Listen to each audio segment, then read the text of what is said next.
Alle er gode til et eller andet. Ved du, hvad du er god til? Her er 100 mennesker. De er alle sammen gode til et eller andet. Nogle af dem ved, hvad de er gode til, og andre er ikke helt fundet ud af det endnu. Nogle af dem er for eksempel gode til at bruge deres krop. Nogle af dem er gode til at tegne. Nogle har forstand på dyr. Nogle af dem er gode til at spille teater. Nogle til musik. Nogle er gode til at klare sig selv, og nogle til at finde vej. Og nogle er gode til at tage sig af andre. Og nogle er gode til at få andre til at grine. Der er også nogen, der er gode til at lære nye ting, og det er dem, som den her film handler om. 5% af alle børn er så gode til at lære og forstå nye ting, at man kalder det for børn med særlige forudsætninger eller højt begavede børn. Det er rigtig godt, når man skal lære noget nyt, men det kan også være ret besværligt. De fleste børn udvikler sig nogenlunde samme tempo, og kan derfor mange af de samme ting nogenlunde samtidig.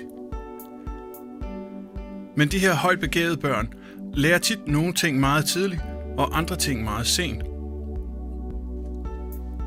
De er måske hurtige til at lære at læse, men længere om at lære at binde deres sko. Det kan godt være svært, når de fleste af ens kammerater følger den normale kurve. Man kan også forklare det på en anden måde.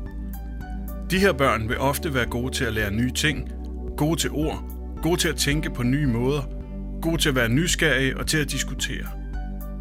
Hvis man for eksempel er 11-12 år gammel, så vil man måske minde om en på 14-15 år her. Men i følelser og modenhed kan de være helt anderledes. De her børn er tit meget følsomme, bliver måske lettere bange, kede af det eller vrede. De kan have meget svært ved at klare uretfærdighed, og de kan komme til at gå helt i selvsving over et problem, som andre børn synes er helt ligegyldigt. Hvis man er 11-12 år gammel, vil man måske virke som en på 7-8 år her. Derfor er det ikke altid lige sjovt at have det sådan, og derfor har man også tit andre interesser end sine jævnaldrende kammerater. Men der er cirka 1 million børn i Danmark i alt, så der er altså omkring 50.000 af de her børn. Det er ret mange. Det svarer til en i hver klasse i gennemsnit. Hvis du er heldig, kan det jo være, at du kan få svar på et spørgsmål hos sådan en kammerat. Og det kan også være, at han eller hun har brug for din hjælp, hvis der er noget, der er svært for dem. Der er jo brug for os alle sammen. Hvad er du selv god til?